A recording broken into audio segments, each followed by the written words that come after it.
사도신경으로 우리의 신앙을 하나님께 고백하겠습니다.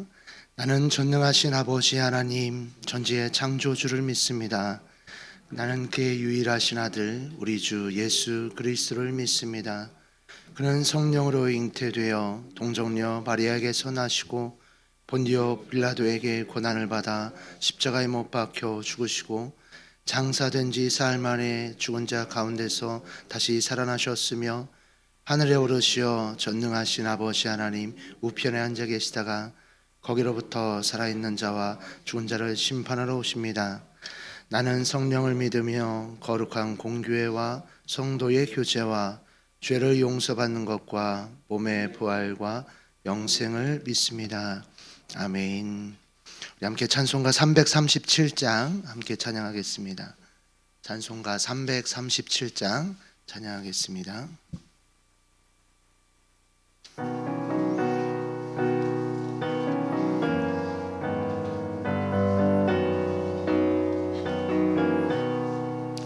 내 모든 시험 무거운 짐을 주 예수 앞에 아뢰이며 근심에 쌓인 날 돌아보사 내 근심 모두 맡으시네.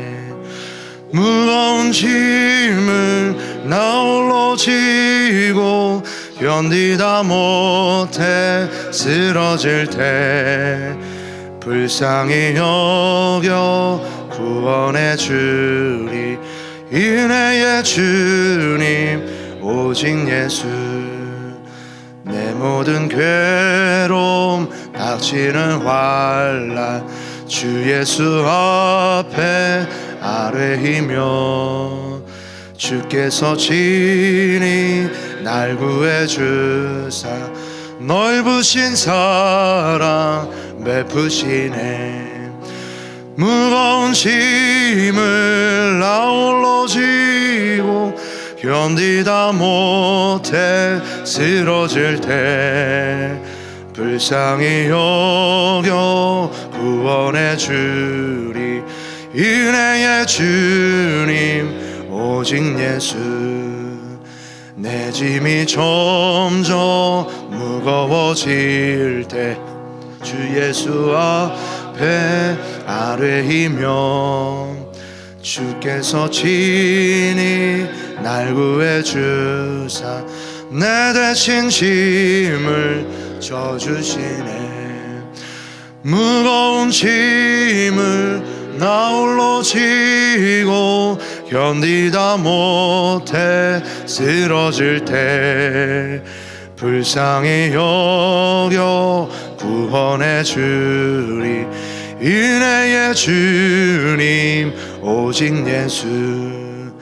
마음에 씌어 무서운 죄를 주 예수 앞에 아뢰이며 예수는 나의 능력이 되사 세상을 이길 힘 주시네. 무거운 짐을 나 홀로 지고 견디다 못해 쓰러질 때 불쌍히 여겨 구원해 주리 은혜의 주님 오직 예수. 오늘 우리에게 주신 하나님의 말씀은 사무엘하 19장 1절에서 8절까지의 말씀입니다. 사무엘하 19장 1절에서 8절까지의 말씀 함께 교독 후 마지막 절을 합독하겠습니다. 어떤 사람이 요압에게 아뢰되 왕이 압살롬을 위하여 울며 슬퍼하시나이다 하니 왕이 그 아들을 위하여 슬퍼한다 함이 그날의 백성들에게 들림에 그날의 승리가 모든 백성에게 슬픔이 된지라. 그날의 백성들이 싸움에 쫓겨 부끄러워 도망함같이 가만히 성읍으로 들어가니라.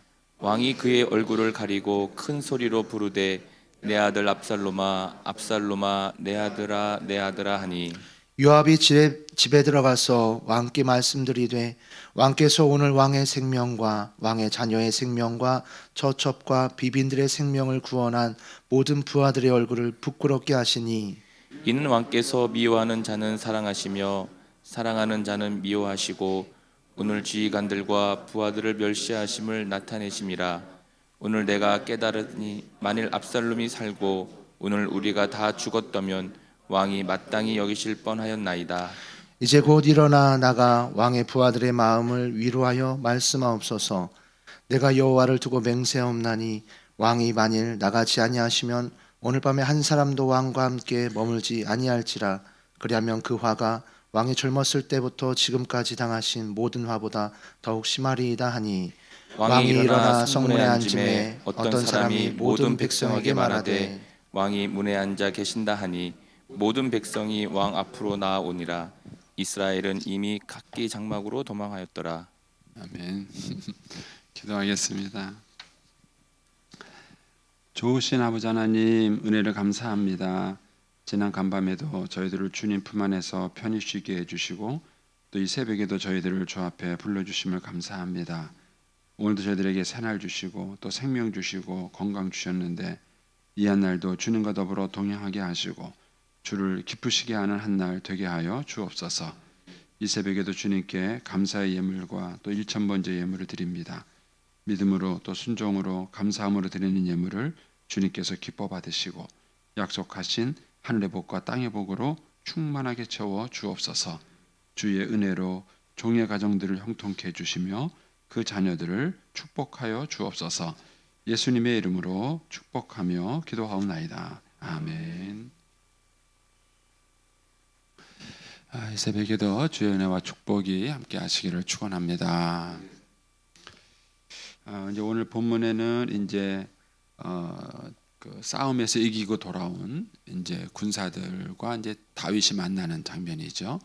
그리고 이제 다윗이 이제 아들이 죽은 것으로 인해서 이제 슬퍼하는 것 때문에 이제 요압과 이제 또 다윗이 이제 대립하는 이제 그런 내용의 말씀이 이제 오늘 말씀입니다. 이제 이 말씀 속에서 이제 우리가 먼저 생각해 보고 싶은 주제는 자녀를 기르는 것과 우리가 직장 생활을 하는 것이 대립일까 협력일까 하는 것입니다. 어느 게 맞을까요? 요즘 이제 우리 시대에 이제 화두가 되는 것이 이제 여성들의 이제 자기 발전이에요. 예전에 이제 저희 어머님들 세대는 자기 인생이 없었습니다. 나라는 인생은 없었고 오직 인생이 자녀들을 위해서 사는 게 전부였어요. 그리고 남편을 위해서 자녀를 위해서 자기를 희생하며 사는 것이 여성으로서의 미덕으로 알려졌습니다. 그런데 이제 시대가 바뀌면서 이제 그 문제에 대해서 이제 갈등이 많이 생긴 거죠. 그런 것들이 여성으로서의 바른 인생인가, 또 여성으로서는 자신의 삶은 없는 것인가 이렇게 이제 의문을 던진 거죠. 그래서 이제 현대 사회에 와서는 여성들의 자기 발전에 대해서는 굉장히 많이 확장이 돼가고 있어요. 그런데 옛날 우리 어머님과 같은 어머니를 찾을 수가 없어요. 저는 이제 요즘 아이들이 과연 우리 시대의 어머니와 같은 어머니상을 알고 있을까? 그러니까는 어머니 하면은 우리에게 떠오르는 그 느낌이 있죠. 어머니하고 엄마하고 우리에게 떠오르는 전적으로 자식들을 위해서 자기의 모든 인생을 희생하셨던 이제 그런 어머님의 상이 탁 떠오르죠. 우리는 요즘 아이들한테도 그럴까? 이런 생각이 드는 거예요. 이제 그렇게 보면 아이들의 입장에서 보면은 저는 불행하다고 생각해요. 여성들의 입장에서 보면 생각이 약간 다르겠지만 이제 아이들의 입장에서 보면은 그렇게 모든 것을 전적으로 자녀들을 받아줬던 그런 어머니상이 사라지는 것에 대해서 이제 부러울 겁니다. 왜냐하면 이 느낌의 차이는 뭐냐면은요, 엄마, 어머니라는 단어와 mother라는 단어의 차이예요. 외국 사람들은 mother 그랬을 때 우리와 같은 느낌이 아니에요. 우리 한국 어머니와 같은 그런 느낌이 아닙니다. 왜냐하면 외국 여성들은 그렇게 자녀를 위해서 남편을 위해서 자기를 희생하는 그런 어머니상이 아니기 때문에 그렇습니다. 그러면 이제 여기서 이제 우리가 묻고 싶은 질문이 그거예요. 여성들의 자기 발전 이것도 무시할 수는 없습니다. 옛날에 우리 어머님들은 너무 자신의 인생을 살지 않았기 때문에 어떤 면에서는 자식한테 배신당하고 남편한테 배신당했을 때 그 상처라는 것이 굉장히 큰 거죠. 왜냐면 이제 자기 인생이 없어지는 거예요. 예. 그나마 이제 자기의 전생애를 투자해서 자식에게 투자했는데 자식이 잘 되고 또 그 자식과의 관계가 좋으면 행복하죠. 인생을 사는 게 행복할 수 있는데 그 자녀가 잘못되거나 또는 이제 자녀와의 관계가 안 좋으면은 정말 그 삶은 불행해지게 되는 것입니다. 이제 그런 면에서 여성들에게 주어진 하나님께서 그 여성에게 주어진 사명이 있죠. 각자의 인생이 있기 때문에 그런 자기 발견이 되게 중요한 것입니다. 그래서 이제 그런 질문, 이제 여성들에게 지금 남자들도 마찬가지예요. 이 좋은 직장인이 되는 것과 좋은 아버지가 되는 것은 대립일까요, 반대일까요? 이런 생각 안 해보셨어요? 오늘 이제 본문의 말씀에는요, 다윗은 통치자로서는 굉장히 훌륭한 왕이에요. 왕으로서는 여러 가지 그 시련과 어려움을 극복하고 그런 것들을 다 극복해내서 정말 한 나라를 왕으로 세웠어요. 지금도 이스라엘에서는 제일 존경받는 왕이 다윗이에요. 그래서 이스라엘 국기에 보면은 가운데 있는 그 육각형 별이 다윗의 별입니다. 그러니까 지금도 이스라엘 백성들한테는 가장 존경받는 왕이에요. 그러니까 이 사람은 왕으로서는 성공한 사람이에요. 그런데 오늘 본문에 보면은 아버지로서는 실패한 거예요. 아버지로서는 철저하게 실패한 것입니다. 그렇다면은 이 다윗이 아버지로서의 삶을 살아가는 것과 그가 왕으로서 좋은 왕으로 살아가는 이 문제가 대립이었을까 협력이었을까 하는 거예요. 자, 이제 조금 더 이제 성경을 보고 생각을 해보겠습니다. 1절 말씀부터 보세요. 어떤 사람이 요압에게 이르되 왕이 압살롬을 위하여 울며 슬퍼하시나이다 하니 왕이 그 아들을 위하여 슬퍼한 다음에 그날의 백성에게 들리니까 그날의 승리가 모든 백성에게 뭐가 됐습니까? 슬픔이 됐어요. 이겼는데 슬픔이 된 거예요. 그리고 난 다음에 3절에 그날의 백성들이 싸움에서 쫓겨 북구로 도망같이 가만히 성읍으로 들어가니라. 이게 참 웃긴 얘기예요. 그렇죠? 목숨 걸고 나가서 전쟁에서 이기고 돌아왔는데 전쟁에서 그 이기고 돌아온 사람이 죄인이 된 거예요. 죄인이 돼가지고는 거기에 그냥 죄인처럼 가만히 들어오는 이런 상황이 벌어진 것이죠. 거기에다가 이제 4절에 가면은 왕이 그 얼굴을 가리고 큰 소리로 부르며 내 아들 압살롬아, 압살롬 내 아들아, 내 아들아 이러면서 울어요. 제가 성을 하면 멋있게 읽을 텐데 이렇게 울어요. 여기서 우리가 이제 중요한 걸 배워요. 아들이 승리하지 않은 전쟁은 패배한 전쟁. 분명히 다윗은 이겼어요. 전쟁에서 이겼어요. 근데 아들이 죽었어요. 그러니까 그 전쟁이 승리가 아니라 슬픔이 된 거예요. 여러분, 이것이 주는 메시지는 분명해요. 자녀가 성공하지 않은 인생 성공은 실패예요. 분명합니다. 여성들이 아무리 자기 발전을 잘하고 여성 대통령이 돼도 자식 농사 망치면 실패입니다. 이거는 남자에게도 마찬가지입니다. 아무리 자기가 성공을 잘했다 할지라도 자식 농사 망치면 성공은 성공이 아닙니다. 제 선배 목사님 가운데 한 분이 이제 그렇게 유명하신 분인데 아들은요 말썽꾸러기였어요. 그래서 학교에 오면은요 기숙사에 오면은 이놈이 맨날 술 먹어요. 신학생이.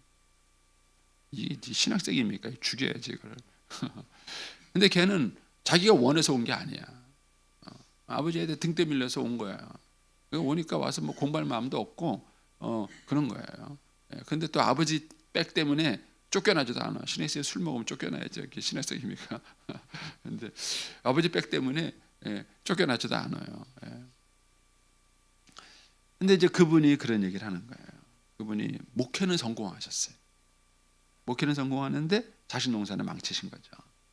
망치신 거예요. 근데 그분이 그거예요. 목회 성공이 기쁨이 아닌 거예요. 만약에 그분에게 다시 한번 기회가 주어진다면은 뭘 원하실까요? 목회 성공을 원하실까요? 자녀 성공을 원하실까요? 예? 그분은 바꾸고 싶다면 바꾸고 싶다는 거예요. 바꾸고 싶다면 바꾸고 싶다는 거예요. 근데 이거를 현대인들이 놓치고 사는 거예요. 그래서 우리 사회 구조가 구조악이에요. 여러분, 직장과 가정 그리고 이제 자녀를 기르는 것과 이 직장 생활은 근본적으로 협업으로 풀어가야 돼요. 근데 우리 사회가 대립으로 풀어가는 거예요. 대립으로 풀어. 자녀도 성공하고 직장도 성공해야 돼.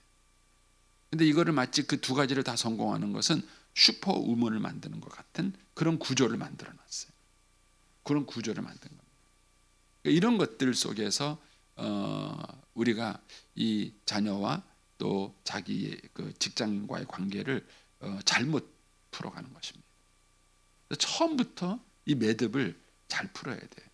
이 매듭을 잘 푸는 방법 중에 하나가 뭐냐면은, 얘기하면 또 길어지니까 자녀와의 관계에서만 놓고 생각을 해봤을 때 뭐냐면은, 지금 이제 이 4절을 보면은 다윗은 압살롬을 되게 사랑한 거예요.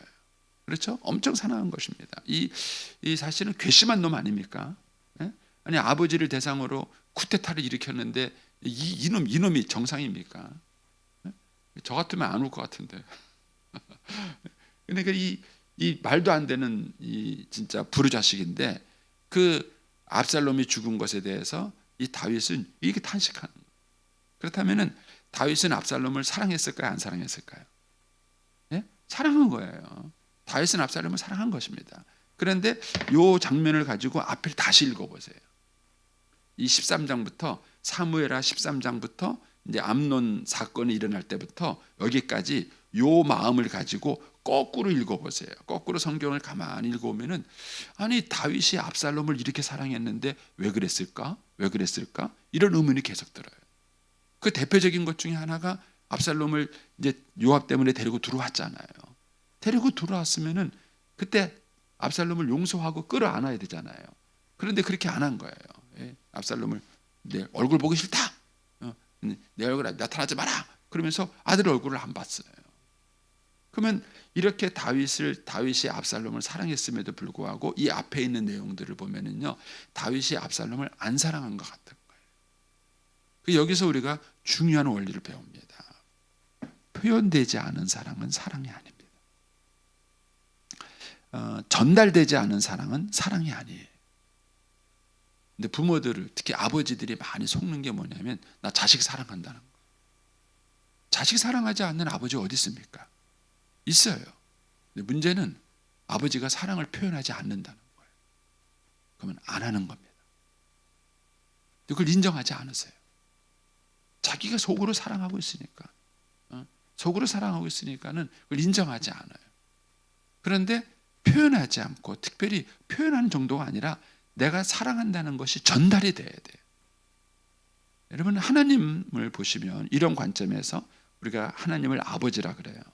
근데 하나님 아버지를 보시면, 이런 관점에서 성경을 묵상해 보시면, 하나님이 우리를 향한 사랑은 추적하는 사랑이에요.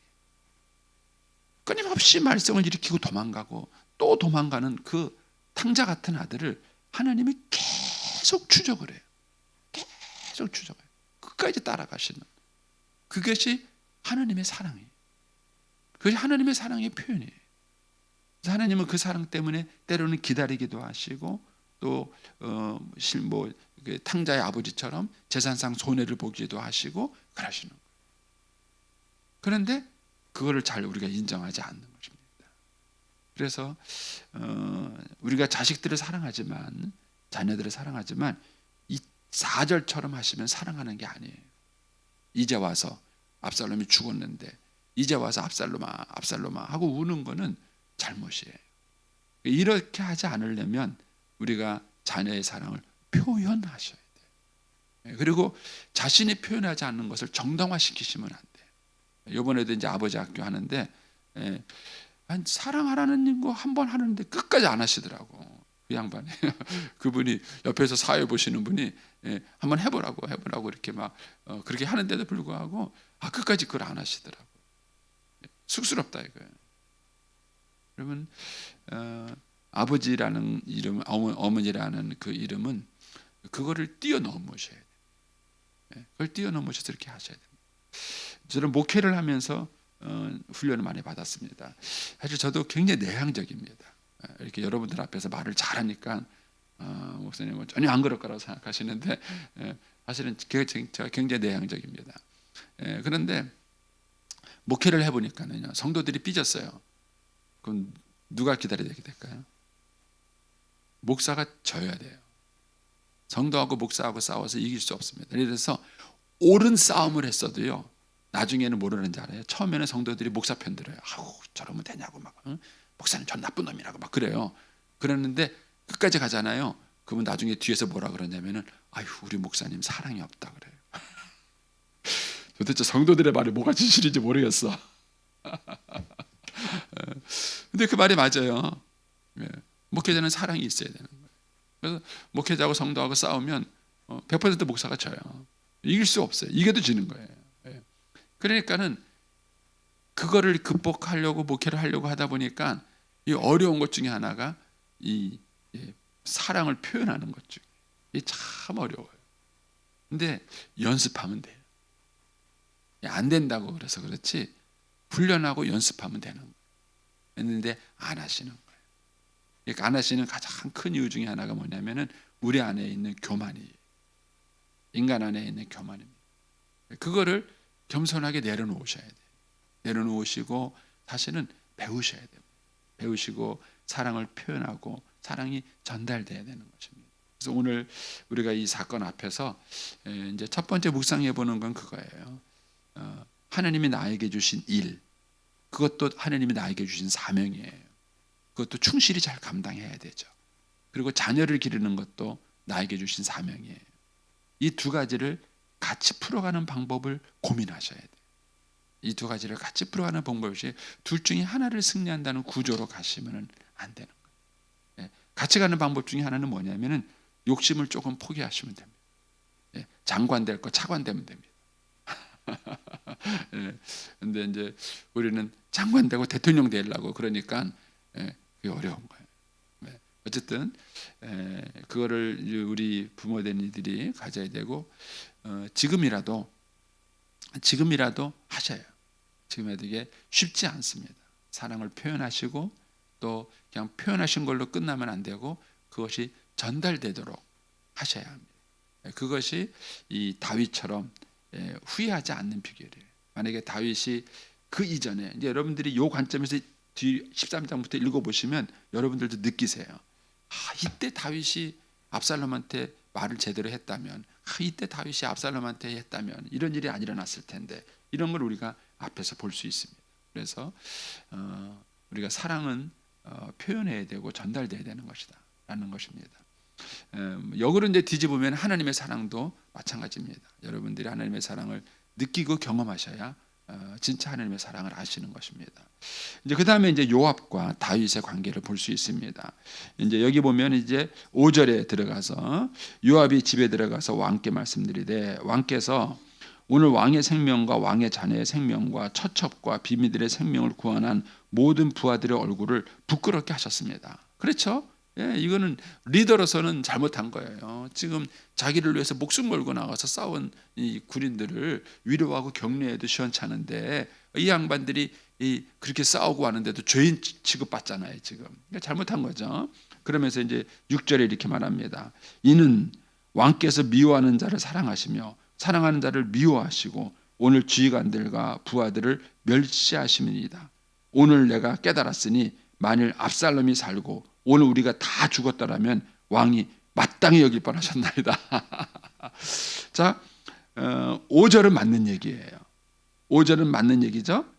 다윗이 잘못한 겁니다. 근데 6절부터 가서는 조금 감정이 섞인 거예요. 왜냐하면 요압이 압살롬을 죽였기 때문입니다.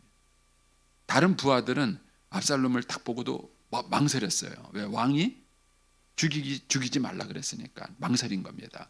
그래서 아마 체포해 왔을 수도 있었을 거예요. 그 이제 포로로 압살롬을 잡아올 수도 있었을 것입니다. 근데 요압을 왜 죽였을까요?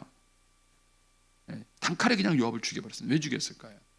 아마 요압은 자기가 압살롬을 데리고 오는데 앞장을 섰기 때문에 뭔가 책임을 느낀 것 같아요. 성경에 정확하진 나오진 않았지만 한 걸음 더 나가면은요, 이 요압은 다음 수를 생각했는지 몰라요. 언젠가는 다윗이 죽고 나면은 그 다음 누가 왕이 될 것인가? 압살롬이 왕이 될 것이다. 압살롬이 왕이 되면은 그 다음에 자기는 어떻게 처신해야 될 것인가? 뭐 이런 정치적인 수를 썼을지도 모르겠습니다. 근데 이거는 어쨌거나 제 상상입니다.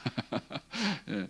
그래서 이제 압살롬을 데리고 왔어요. 근데 그 압살롬이 잘했어야 되는데 그 자기가 데려온 그 압살롬이 쿠데타를 일으켜서 아버지하고 대립을 막 세운 거예요. 그러니까는 자기도 책임이 없다 할 수 없는 거예요. 요압이. 그러니까는 이런 부담을 느낀 요압이 압살롬을 제거시킨 거예요. 결국 이제 핑계김에 이제 제거를 시킨 것이죠. 이런 정치적인 이제 그 흐름이 이제 이 속에 있는 것이죠. 그러니까는 요압은 자기가 가지고 있는 그 마음의 부담을 어떤 면에서는 다윗에게 떠넘기는 거예요. 떠넘기면서 이렇게 말해요. 차라리 오늘 우리가 다 죽었으면은 왕이 좋을 뻔했습니다. 이거는 감정이죠. 사실 다윗이 그런 건 아니잖아요.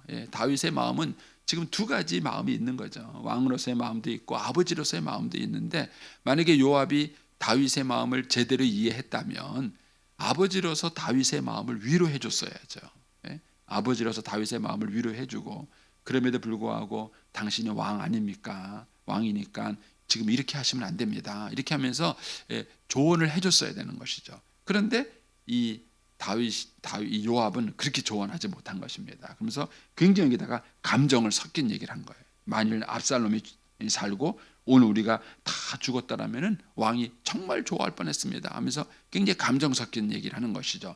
그리고는 이제 7절에 가서는 완전히 틀린 말을 하는 겁니다. 근데 틀린 말은 뭐라고 합니까? 이제 일어나 나가 왕의 부하들의 마음을 위로하여 말씀하옵소서. 내가 여호와를 두고 맹세하노니 굳이 이 말까지 할 수 없는데 할 필요가 없는데 이 말까지 하는 거예요. 내가 여호와를 두고 맹세하노니 왕이 만일 나가지 아니하시면 오늘 밤 오늘 그것도 오늘 밤이에요. 오늘 밤 그다음에 뭐예요? 한 사람도 왕과 함께 머물지 아니할지라. 이거는 협박이에요. 협박. 지금 왕님 똑바로 하십시오. 지금 우리가 목숨 걸고 나가서 싸우고 들어왔는데 이 왕이 지금 이런 식으로 나가면 우리가 다 왕 버리고 나갑니다. 이런 일종의 협박 같은 거예요. 지금 아들을 잃어버린 사람한테 이렇게 해야 됩니까? 이 아들을 잃어버린 사람에게 이렇게 할 수 없어요. 요압이라는 사람은 가만히 보면 평생 다윗에게 충성한 사람이에요. 근데 다윗에게 충성하는 것 같으면서도 사실은 다윗 편은 아니에요. 그래서 이 다윗이 마지막에 죽을 때 솔로몬에게 유언을 해요.